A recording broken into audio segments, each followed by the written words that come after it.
Paradise is only a thought away. You can decide right now.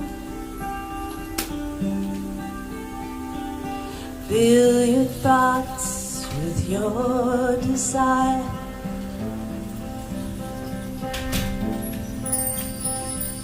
You are the one that lights the fire.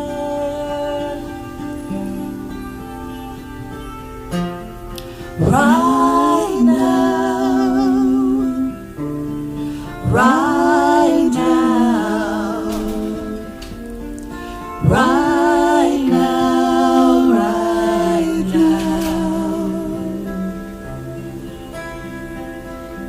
Start new, write it down, put a picture in your mind. Think about what makes you feel good. Right now, right now, right now, right now. Sing along with us, please. Right now, right now, right now, right now.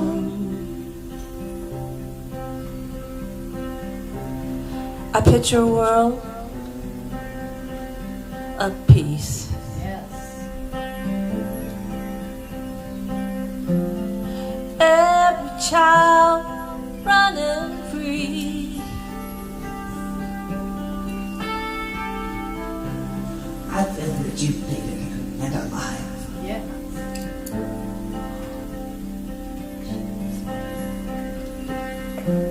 I picture a world where everyone thrives.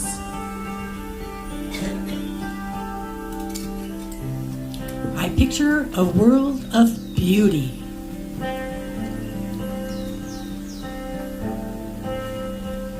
A world full of creativity.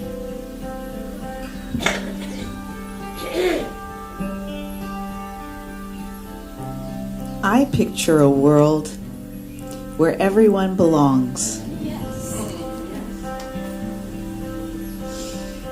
A world that works for all. Sing it with us. Right now, right now, right now, right now.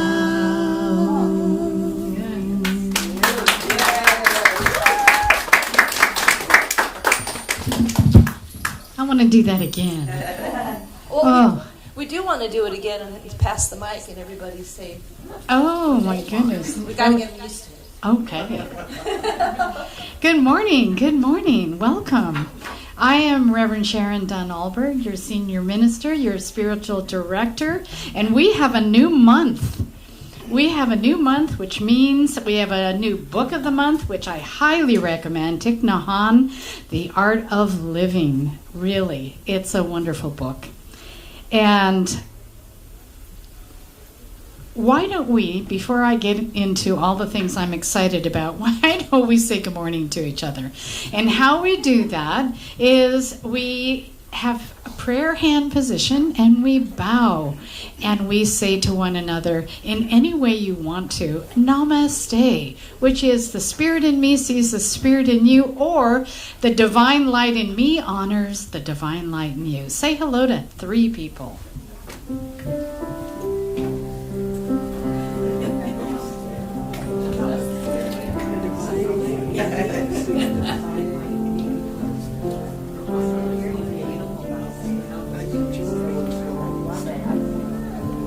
next Saturday. I'm here.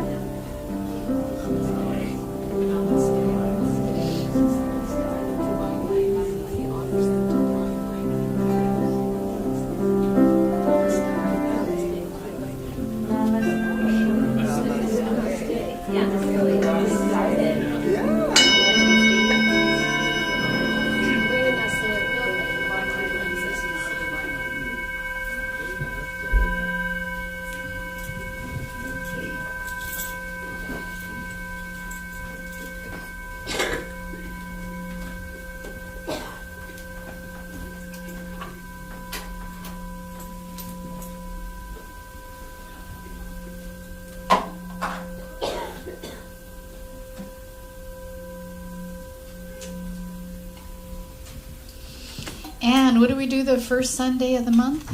We celebrate birthdays. Who's got a February birthday? All right. And there must be a cake?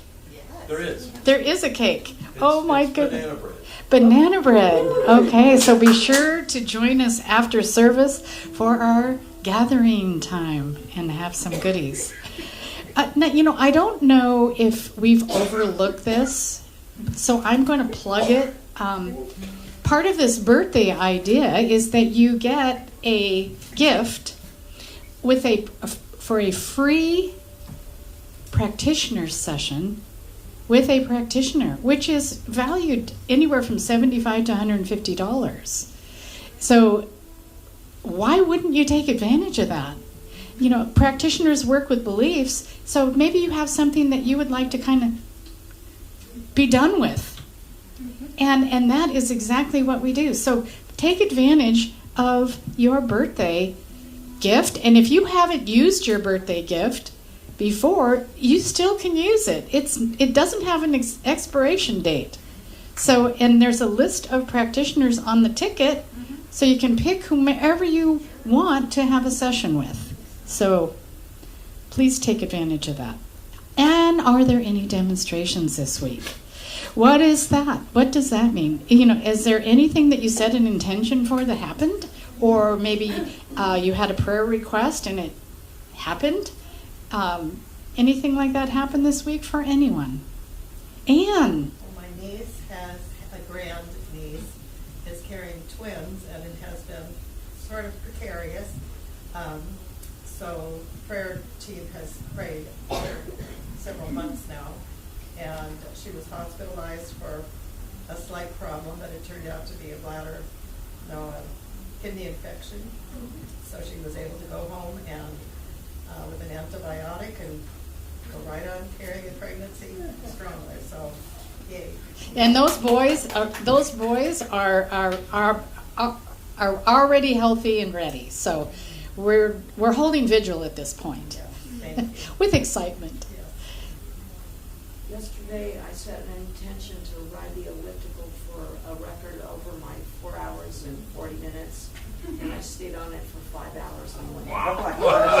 Oh my goodness! Wow. Okay, I'm inspired by that. I don't know what I'm inspired to do, but I am inspired. Thank you so much. Hey, let's do our vision, mission, and purpose together. Our vision: we are a welcoming sanctuary community where all are accepted, valued, and supported in the global family.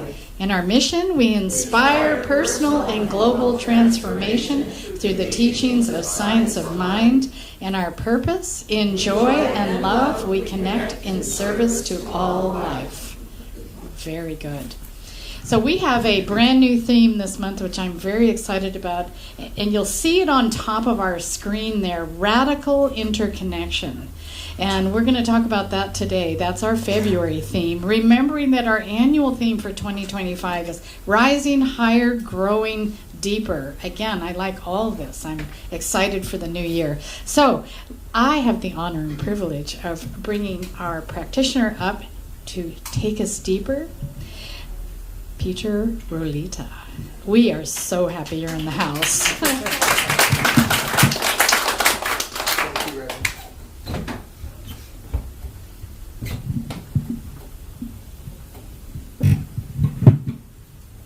Good morning.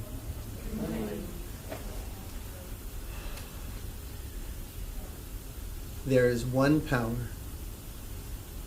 Recognizing that one power that is pouring itself into creation. That power is love. That power is eternal.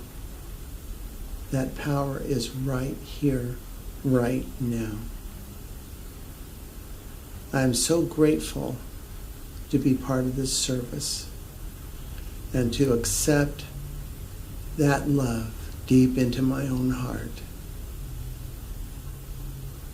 And from that place, I extend it to everyone here and everyone hearing my voice, knowing that between the music and the message, Reverend Dunn-Alberg is going to guide us in such a way that everyone is going to leave this service today having received exactly the perfect thing for them. So knowing that this is so, I release my word, my powerful word that is always acted upon. And together we say, and so it is. Okay, what are we doing next? Me. Right on the screen. Right on the screen. All right. The readings. All right. And this is from Thich Nhat Hanh. I see that this body made of the 4 elements is not really me, and I am not limited by this body. I am the whole of the river of life, of blood ancestors and spiritual ancestors that has been continuously flowing for thousands of years and flows on for thousands of years into the future. I am one with my ancestors and my descendants. I am life manifesting in countless different forms. I am one with all people and all species, whether they are peaceful and joyful or suffering and afraid. At this very moment, I am present everywhere in this world. I have been present in the past and will be there in the future. The disintegration of this body does not touch me, just as when the petals of the plum blossom fall, it does not mean the end of the plum tree. I see that I am like a wave on the surface of the ocean. I see myself in all the other waves, and I see all the other waves in me. The manifestation or the disappearance of the waves does not lessen the presence of the ocean. My Dharma body and spiritual life are not subject to birth or death. I am able to see my presence before this body manifested and after this body disintegrates. I am able to see my presence outside this body even in the present moment. 80 or 90 years is not my lifespan. My lifespan, like that of a leaf or of a Buddha, is immeasurable. I am able to go beyond the idea that I am a body separate from all other manifestations of life in time and space. The art of living. And again from this gentleman, every thought we produce, every word we pronounce, everything we do changes our body, mind, and environment. The environment in which we find ourselves is us, and it is the result of our action. We have to be responsible for both. You have to be responsible for both your own body and mind and for your environment.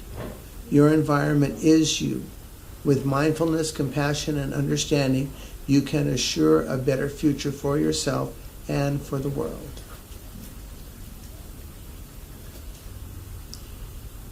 And again, another reading from this Thich Nhat Hanh. When we free ourselves from the idea of separateness, we have compassion, we have understanding, and we have the energy to help. That's beautiful. Okay. And then you're going to sing? Yes.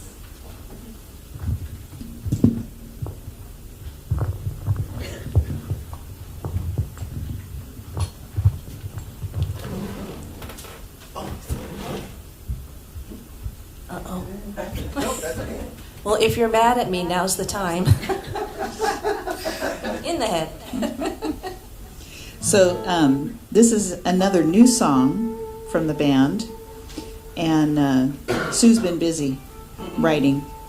Well, it comes from spirit because I just sit there and I start doodling and the song comes to me. So I trust. And we're excited because Laura's playing bass too.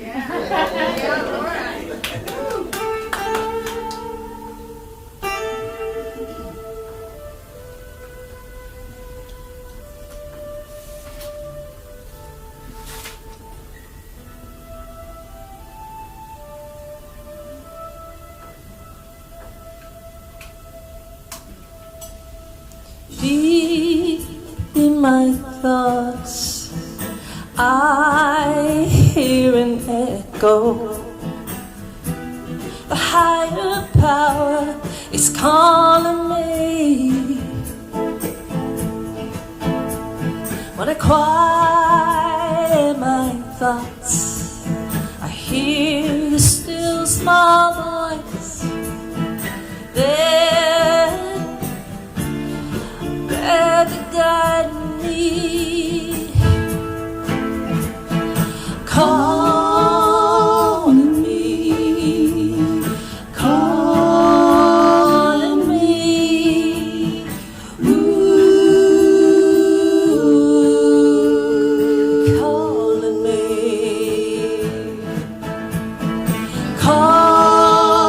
calling me.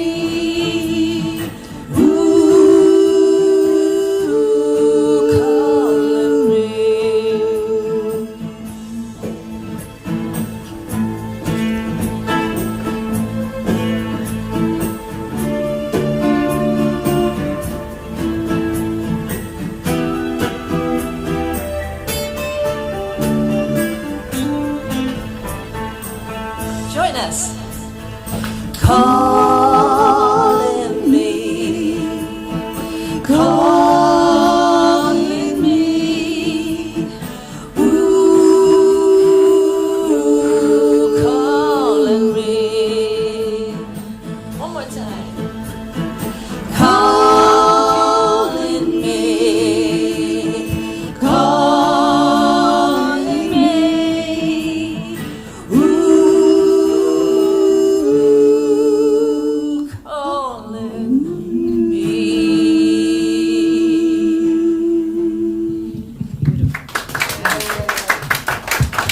That's another one we could have just kept going on and on. It was so beautiful. What a beautiful chant, isn't it?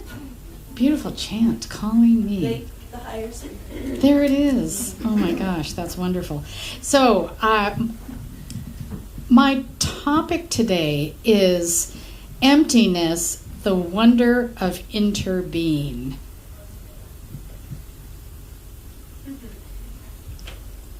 I absolutely grew into this topic. In fact, when I first knew that as my topic, I wrote a whole talk about something else. Like, I completely went around the topic because I thought, I don't know what that means. And then it kept calling me. Yes. And, you know, it kept calling me. Not to mention, I also didn't know what radical interconnection was. You know, I mean, I kind of did, but I didn't really dive into what is the meaning. And this is all connected, and so we're going to take this deep dive. And I want to kind of go back to the last time we talked about quantum entanglement, which is from our quantum mechanics, which is from our, teaching, which is religion, philosophy, and science, and our science is quantum physics. And so this idea of quantum entanglement simply breaks down to oneness, that we're all interconnected, that we're all interconnected. And the idea then, I have to break down these terms. Is that okay with you? Please. I have to break them all down and then I'll connect them all. And my first try on, if you will, of radical gets me up in my feels I don't like it. I don't like anything radical. Like stop it. Let's not be radical. But, however, I had a shift in realization when I looked it up and studied the idea of radical, not like it's been used politically or otherwise, but what the actual meaning of radical is, which is simply thorough. You can put all these words: thorough, complete, total, entire, absolute. It's like exhaustive, root and branch. I like that one. Root and it's the whole thing. Radical is the whole thing. And in chemistry, we use it as atoms behaving as a unit. Okay? In mathematics, we use it as a quantity forming or expressed as the root of another. The whole point is we can say oneness. I love that. Or unity. And we can say radical. I did not know that. Well, thank you. I'm glad to tell you that. And so this idea of interconnectedness, radical interconnectedness. See, I like the word radical better. It's easier to say. Then we go to Thich Nhat Hanh, and we go to Buddhism, and he talks about interbeing. He made that word up, and it has become a thing in Buddhism, a practice. So the idea of radical interbeing, oneness, interconnectedness is all the same. Does that make sense? Isn't that wonderful? So why so many words? Well, we have like 20 minutes. We need a couple of words. Right? We need a couple of words. So the idea of the principle I'm using is oneness. And then when you think of the principle of unity, like what's the difference? We've talked about this before. Oneness is the whole thing. Unity is working together in oneness. So it's more kind of like an action principle, whereas oneness is. Unity is what do we do with it? How do we work together? And so I love both. And so here I state, if the divine is omnipresent, then everything's connected. Now, what does this lead us to? It leads us to something Peter read in that long dissertation. I wanted that read because I just think it's so beautiful, the way Thich Nhat Hanh put it all together with the plum tree. But when we recognize all life is interconnected, we can free ourselves from the idea of separateness. We can cultivate a profound sense of compassion and understanding, and we'll have the energy we need to transform ourselves in the world. I took that piece out because I thought that was the one thing I wanted to expound on. Why do we recognize interconnectedness? It is because it frees us to find our way to compassion. So that if I am, what did John Lennon say in The Walrus? I am thee and thee is me and we are all together. Cuckoo. And so when we fall into the idea, which is just an idea, it's just a thought, okay, that we're separate from one another, we can forget how to behave.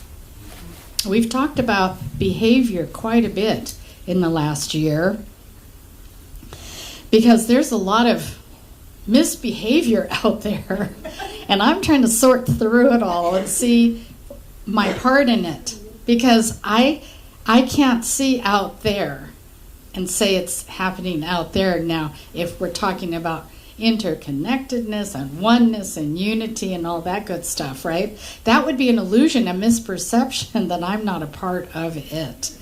And I'm going to explain why this is important.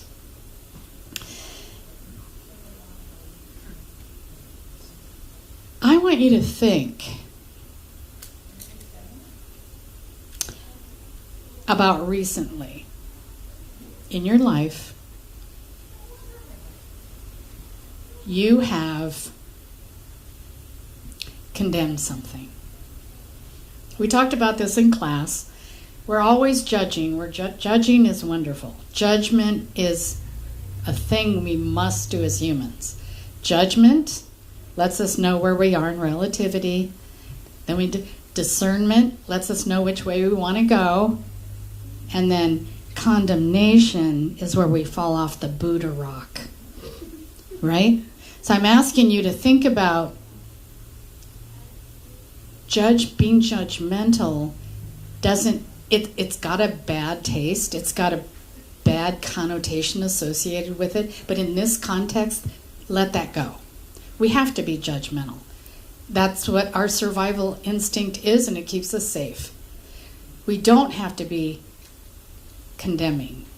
And I want you to think about where you decided that you and that person were separate and you could condemn that person or the behavior of that person. Anybody ever do that? You know, or you're, you know, that's where opinions come in. Opinions. I think last year we did an exercise where we put these rubber bands on our wrists, and every time we had an opinion, we snapped it. And then I had to go to the doctor because I had injured my wrist because my opinions are so important. Well, what we are forgetting when we separate ourselves from someone is that we are actually talking about ourselves. When we are condemning someone else, there is no someone else. We are condemning ourselves. We are literally condemning ourselves. And I find that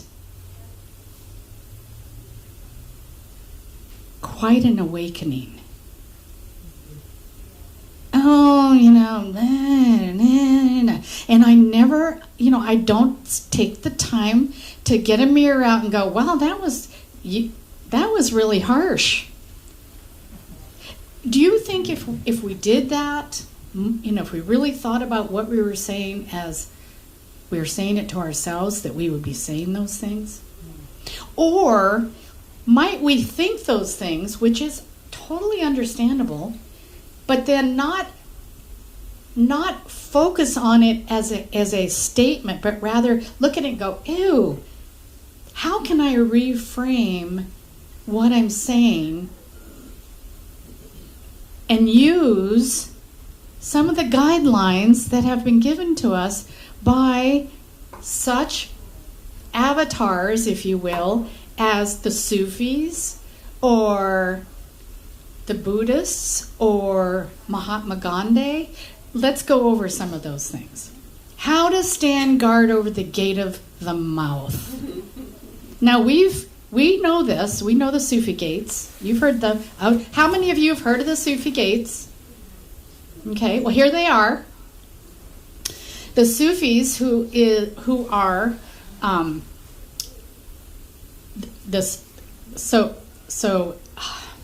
we have an artist in the house, Doug Van Workum, who often comes up here and recites Rumi. Rumi is from that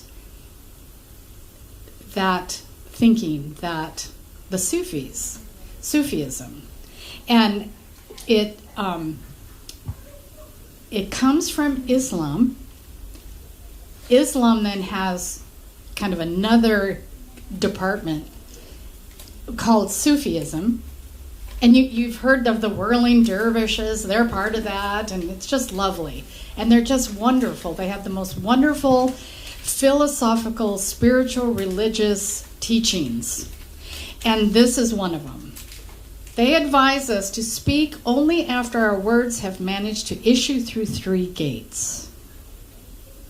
The first gate, we ask, are these words true? If so, let them pass on. If not, back they go. So it's okay if they come out in your thought. You have a gate. You just don't let them get through the gate, okay? The second one is, are they necessary? They may be true, but it doesn't follow that they have to be uttered. They must serve some meaningful purpose. Meaningful purpose, meaning do they clarify the situation or help someone? Here's the best part. Do they improve the silence? Mahatma Gandhi. Now, that's famous for Mahatma Gandhi, but I added it to the slide, so I wanted you to be clear who's on first. And the last one, are they kind? If we still feel we must speak out, we need to choose words that will be supportive and loving, not words that embarrass or wound another person. How have you ever said anything to wound another person? No, you haven't, Peter. Who did you wound? Yourself. But did you ever consider that? Don't you think we can disassociate quite easily? That person. And you know what's funny? What's funny is when we learn to express ourselves, when we identify in some way that's new for us, we're not always comfortable in that new identity. And so we might get up in your face with it. Have you ever noticed that? And then when we kind of get more comfortable with ourselves and that aspect of ourselves, we start speaking more with loving kindness. We start understanding that not everybody might even understand this about me. And we might even have compassion. It's interesting being fragile little human beings. But what we're talking about today, what the most important thing we're talking about today is when we get a sense of separation, we are lost. We have lost, and we're contributing to the sins of the world. Because what is sin in our teaching? Separation. What is hell? Separation. How do we define hell in our teaching? Separation. But it's interesting because I don't always feel like I'm in hell when I'm condemning someone. Sometimes I gloat and feel quite smitten with myself. What a delicious thing I just said. But somehow, when we practice the principles of this teaching long enough, and it's been this is my 31st year in this teaching. Now when I condemn someone, I don't feel good. Not at first. I feel great at first. But then, no. And what's really embarrassing is when you're in a partnership. When I say something condemning someone out loud to my husband, I experience the lowest human vibration, which is shame. Shame, remember, is I am that thing I did. Guilt is I did that thing. Shame is I am that. I don't feel good. And so why do it? What's interesting also is when I was talking about we're not always comfortable when we're first expressing a new way of being. And lately, it has been, I have been oppressed for so long, and now I'm going to speak my truth, and I'm going to speak it in your face. And you can't tell me not to do that because I've been oppressed too long. So you get to receive it any way I say it. That's your problem. I love that. I love that attitude. How is it possible we can think that way when we're all one? And so, loving kindness, saying it in the affirmative, reframing it so that it is better received is the evolution of our souls. It's an evolved way of being. It's an enlightened behavior. Why wouldn't we want to take a little more time with our upset and consider loving kindness? How about this? Buddha, now what they call right speech. You've heard right work, right speech, right? Correct? Buddha, in Buddhism, it is right speech is abstaining from false speech. False speech. Like, I think the internet is the most incredible thing in the world because suddenly we are interconnected instantly. And at first it was such an incredible idea. We get to know what's going on. We get to know a forest fire in Europe. We get to know everything that's going on. We get to have all of the sadness and sorrow in the world lickety split. And that was a connection. And it was wonderful. And it has evolved now into, it's been literally poisoned, if you will, by false speech. Now you don't even know if anything you read on it is true. And you could spend your whole life fact-checking. And then you wonder, is my source for fact-checking factual anymore? So it is imperative that we understand that false speech is not something that we need to be doing. Remember, it's not them that are doing it. There is no them. Okay. And then we can abstain from slanderous speech. Oh my gosh. That's even hard to give up for Lent. Slanderous speech is to, that's kind of like, I don't know if you've ever done this. Maybe it's just me, but I hear some stuff about someone, and I tell someone else. Why are you laughing? Laura's laughing. I love it. We'll talk about that later. Well, how about harsh speech? I mean, I am terrified of harsh speech.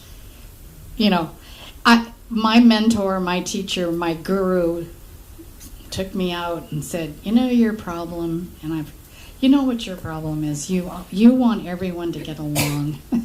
You want everyone to get along. That's a problem? I don't mind that problem. I don't mind that character defect. And then last, and this one, I don't know. From idle chatter. Abstain from idle chatter. Now, we have policies accepted by our board of trustees about triangulated conversation, a document written by Reverend Dr. Edward Viljoen, my mentor, my teacher, it called Compassionate Communication. And if you ever want to read that document, it is a jewel. And let us know, because our policies and procedures are always available to everyone here. And that is the most beautiful document. And I would frame it and put it in my house. It is such a beautiful document on how to communicate compassionately. And you know what? Gossip isn't in the document.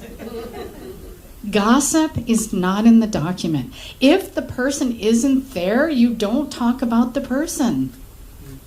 You don't come up to me and say, Peter, I think Nikki was, Nikki was having a bad day. And Peter would have to say, Sharon, God love you.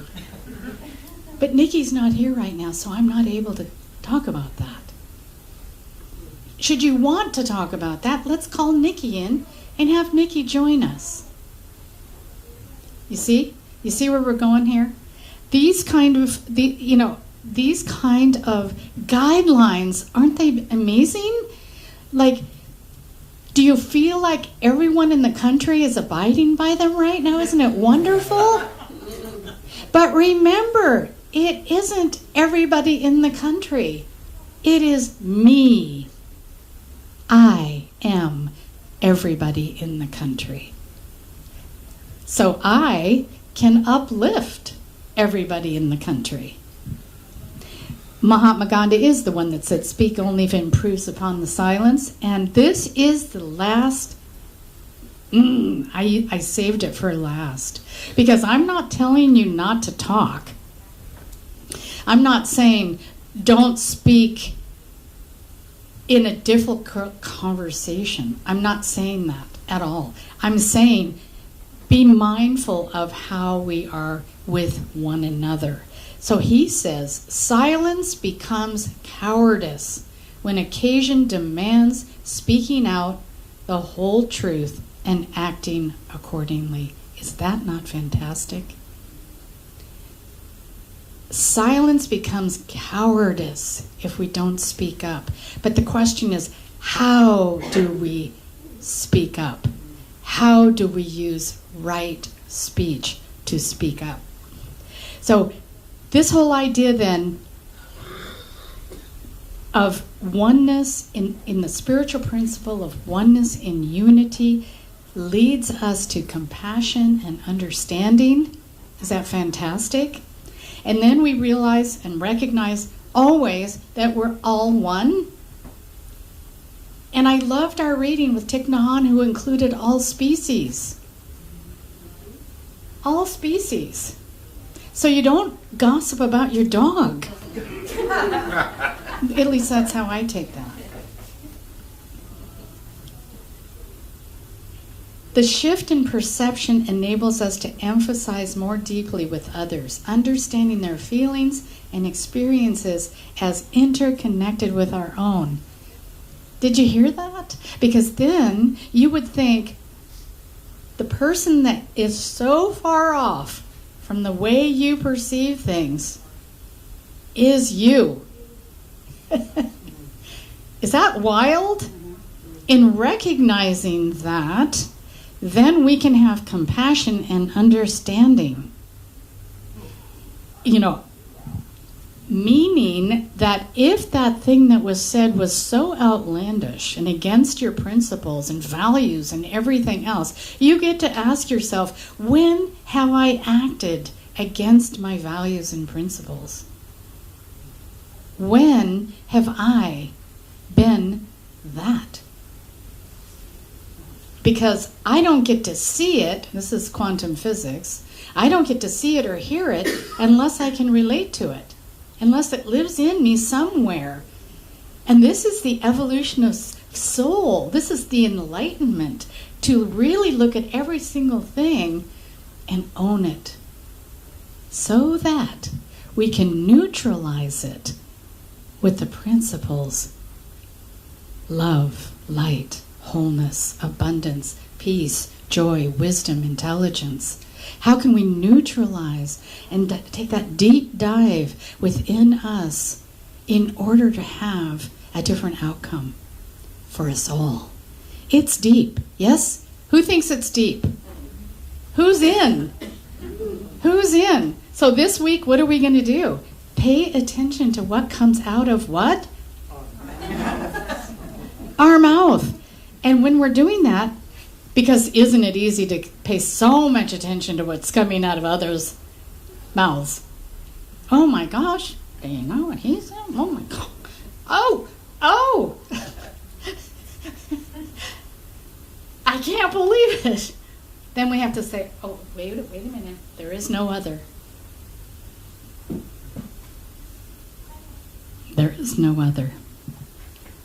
This heightened awareness allows us to connect with the present and experience life more deeply and completely. And what else does it help with? To love one another.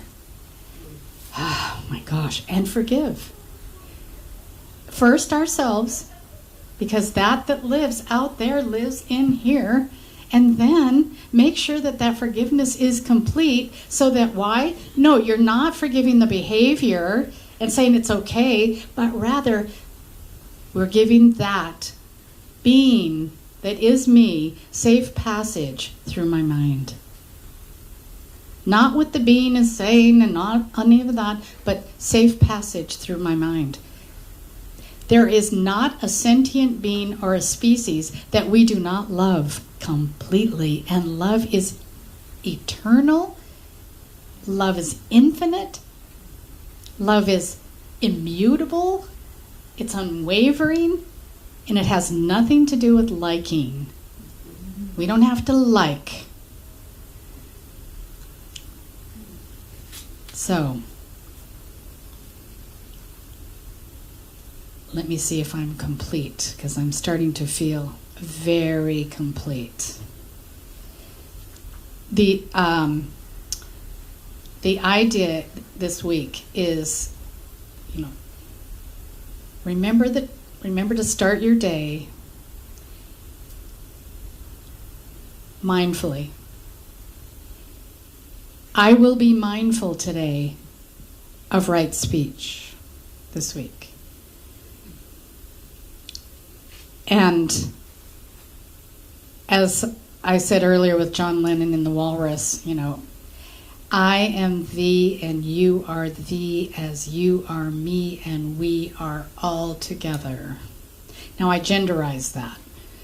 It was I am he and you are he and you are me and we are all together. And then I thought, well, I am she and why don't I just say thee and get it done really quickly. What I say to you, I say to me. I've been leaving that part out. I've been all about, there's a world out there. I'm here. There's a world out there. No. What I say to you, I say to me. And I'm going to leave you with this. Say this with me. What I say to you, what I say to you, I say to me. What I say to hurt you, I say to hurt me.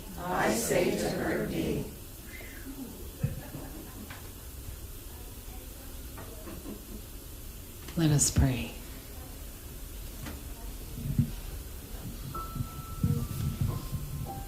As Peter did such a beautiful job in this invocation when he recognized the one. There is one recognized. The one creating everything out of itself, omnipresent, connecting all. Creating all in its likeness. In its likeness. Cannot be different from, interconnected, interbeing.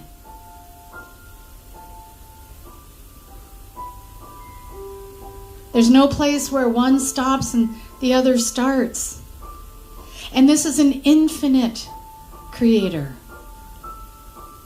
Creating all sentient beings with the impress in the soul of itself.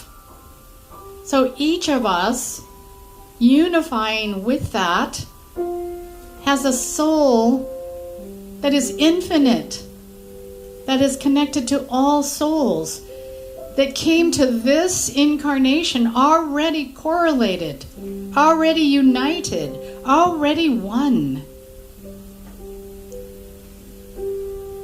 And so I awaken each day mindfully, remembering, recognizing, unifying with all sentient beings.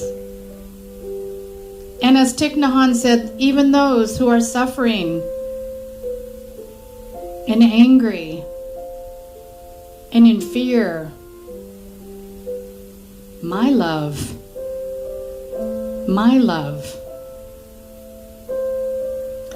weighs more and is more helpful.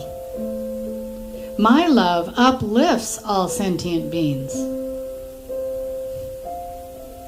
And so I commit my life to love. That's what I'm here for. That's my purpose. That's my reason. It's my why. Everything else is diminished. Love is all there is. It is the answer. And so I accept that this prayer is answered, that I have the power of the presence in me always. I am so grateful to know this. I am so grateful that this prayer is already answered and was before I even spoke my word. And I have a law that I release these words into that makes it so. I don't have to know how God does God's work. I just know that the law always says yes.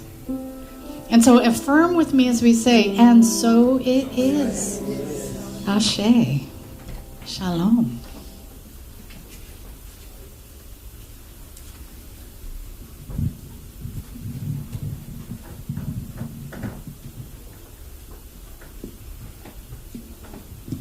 Thank you, Reverend Sharon. It's like you wrote that just for Sue and I this morning. We'll talk later.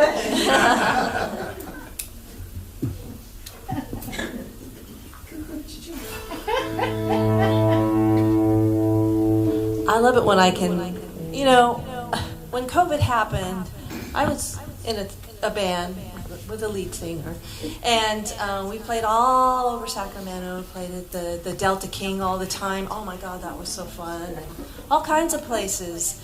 And COVID shut it all down. And then we met this wonderful place. And I just feel so blessed that Spirit gave me a place that I still can do what I absolutely love. So to me, this is like, yeah, women, we can do it.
what a joy you guys are. Man, I tell you. So now is our time when we give you the opportunity to support our center with an offering. And to give financially is a sacred service. It's a way that we get to jump in and participate and express. When we give, we activate and increase our own flow of good. Yes. So this spiritual practice gets easier as you notice the increase in your abundant life. Yeah. And since I've started coming here, things have really moved in my life, I gotta tell you. Giving to the Sacramento Center for Spiritual Living supports our vision, mission, and purpose. We appreciate your tax-deductible support. So the abundance affirmation, please say that with me. In consciousness of abundance, I give freely, knowing that I am freely given to. I'm so blessed. I am so blessed. I am so grateful for all that I have. I am so blessed. I am so blessed. I am so grateful. I am so blessed. I am so grateful. I am so blessed. So now I get to be a harbinger of news, bringing you all the good news that's coming to us. How abundant it is. So we have, join me in our, we're going to have a visioning for our center. It's February 4th. That's today. Yes. June 1st and October 12th. To participate collectively in this spiritual practice, to catch Spirit's vision of itself as our community, to provide a place in consciousness where Spirit's ideas of our center can reveal itself, to allow Spirit's idea to come forth rather than attempting to create specific things that we want to manifest, to use infinite imagination in visioning rather than our finite imagination in creative visualization, to get a bigger picture. Yes. That's nice. And next Saturday, we're going to have a pop-up market. And I was here for the first one, and it was just so wonderful. All of the talented artisans. It was just so amazing. And there was a lady here that created these plaques that she had done from drying flowers and taking pictures of them and then creating, and she was just the most fascinating, and the story, and her daughter was there supporting her. It was just, yeah, please come. And then we're going to have the Art and Science of Spiritual Mind Treatment, and it's held the first Saturday of the month, so the next one is going to be In March. In March. First I love this place. This course explores the principles and practices of science of mind with an emphasis on the use of daily spiritual mind treatment, which is our bread and butter. It offers a dynamic training opportunity for students to engage in intentional manifestation and to allow them to heal, overcome challenges, and change the conditions of their lives and the lives of others. And it's right here at the center. It goes from 10 a.m. to 1 p.m. And there's a $45 one-time registration and certification. And you can drop in $25 a week per session. Yeah. And so then we have the 2025 annual meeting in person, March 2nd at noon. And it's right here, and there is an agenda. We're going to introduce our new board members, and we're going to announce our vision for 2025, and acknowledge our board members, outgoing board members, and election of officers, among other things. So please come for that. And then we're going to have on March 7th a wonderful concert, And it is Jesse Powers. Yeah.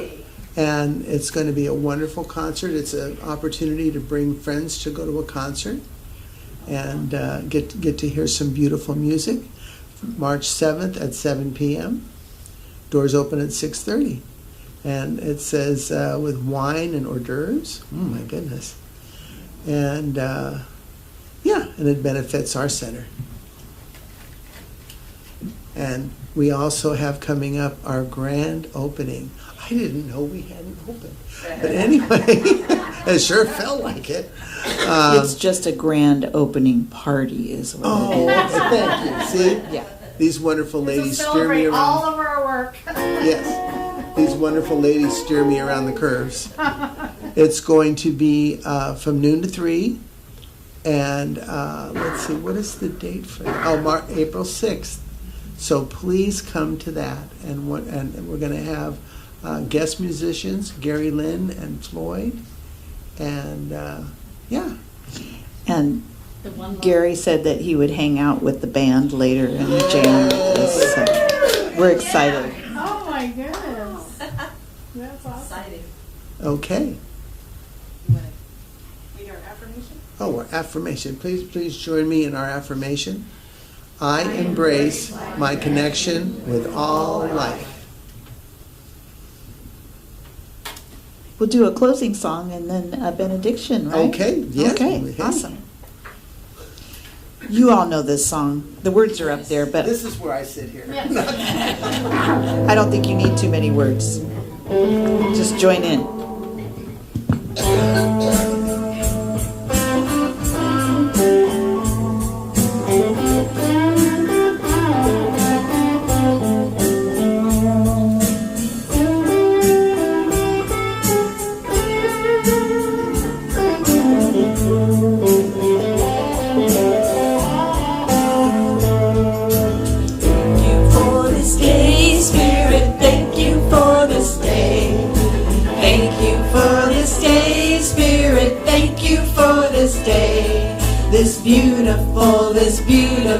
This beautiful day. Thank you for this day, Spirit. Thank you for this day. Thank you for my friends, Spirit. Thank you for my friends. Thank you for my friends, Spirit. Thank you for my friends. My friends, my friends, my beautiful friends.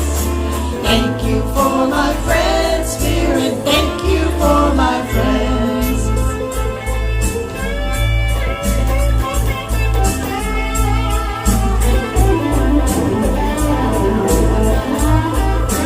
Let's give her Gary? some love for that.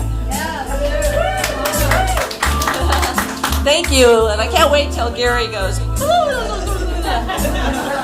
I'm all, okay. I'm not worthy.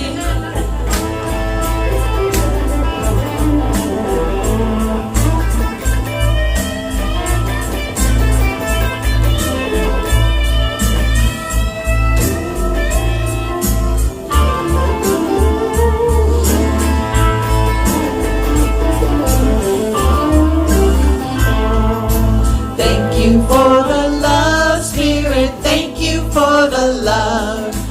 Thank you for the love, Spirit. Thank you for the love. The love, the love, the beautiful love. Thank you for the love, Spirit. Thank you for the love. Thank you for this day, Spirit. Thank you for this day. Thank you for this day, Spirit. Thank you for this day. This beautiful, this beautiful, this beautiful day. Thank you for this day, Spirit. Thank you for this day. Thank you. Thank you. Thank you all for this beautiful day.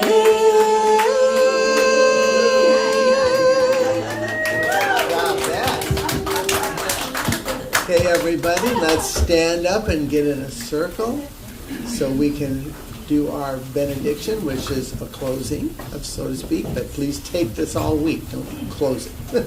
Keep it open. Prayer hands position. Yes, prayer hands position. Okay, beautiful. I feel so supported by this community, I gotta tell you. It's wonderful.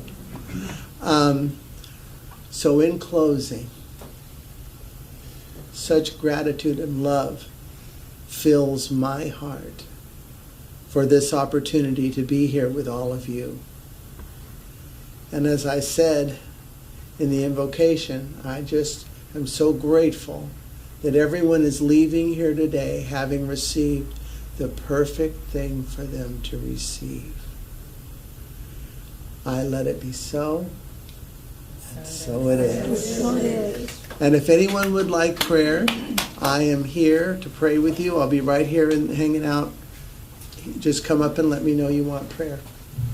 Before you go, we want to hear from Ava. Yes. Oh, yes. Oh, and thank you, Reverend Patricia, for being the teacher today. Yay! So you did this.